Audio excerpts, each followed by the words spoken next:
Good evening. This is All Sports with LD, coming back at you with another YouTube post from my YouTube channel. Before I get into tonight's content, please like, subscribe, share, and comment. Alright, so let's talk about it. Well, finally, Keith Thurman has a fight. January 29, 2022. It will be 2.5 years since Keith Thurman has stepped into the ring since his last fight against Pacquiao, where he lost his title. And he's fighting a young man by the name of Barrios. And this should shape up to be a pretty competitive fight. I think it's a good matchup for Thurman. Get the ring rust off. Get his feet wet again. I think he will probably take this in a decision. I can't foresee a knockout coming since he's been out the ring over 2.5 years. So I don't think he will score a knockout. I think this is probably going to be a fight where he uses it to shake off the ring rust and try to work on some things to shore up his defense, of course, number one. And number two, just try to work out different things in the ring to get him prepared to step up for his next fight, whether that be a top 5 welterweight or not.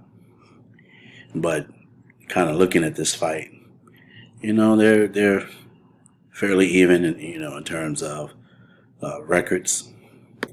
Thurman currently stands at, with 31 fights, 29 wins, 1 loss, 22 by knockout, 7 by decision, and 1 no contest. Mario Barrios, on the other hand, has 27 fights, 26 wins, 1 loss, 17 by knockout, 9 by decision. So, kind of similar records. I've never seen Barrios fight. I do know that he fought Gervonta Davis, got knocked out in the 11th round. That was his last fight, June 26, 2021.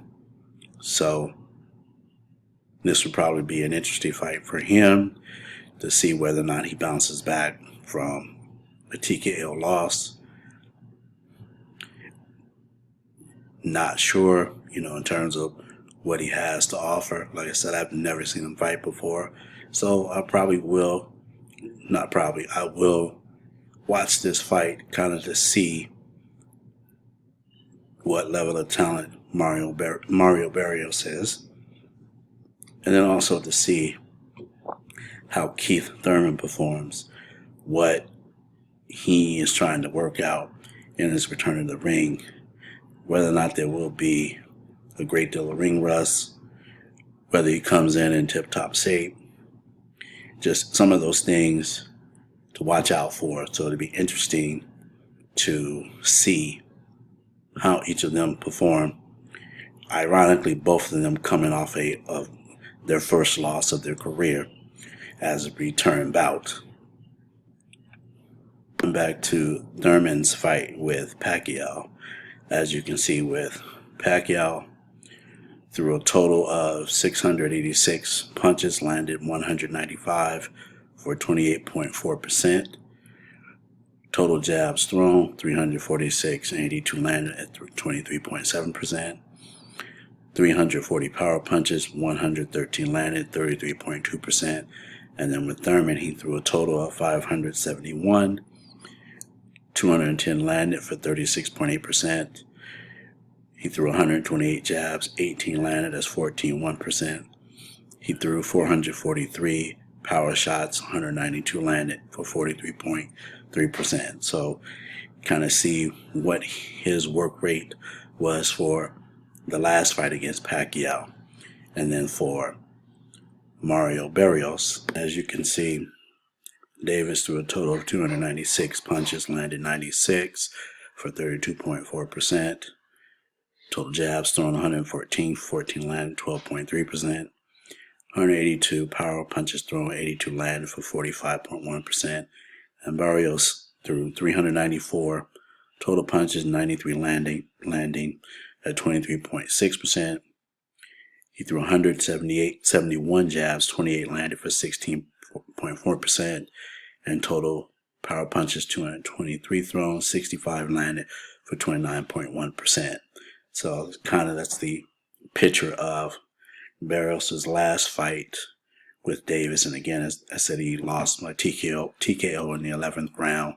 So both Barrios and Keith Thurman have something to prove for this return fight, considering Barrios lost TKO and Keith Thurman, I believe. Before I say it, let me check that. I want to verify my sources. As you can see, Keith Thurman lost a split decision against Pacquiao. So, all in all, I think it's a good fight for both fighters to come back to see what they have, what things they're going to try to work on, whether or not those things will be successful. So it should be for an interesting fight.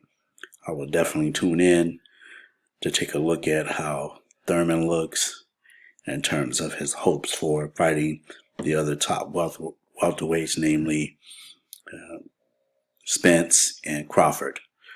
So that's all I have for now. Until next time, have a good one.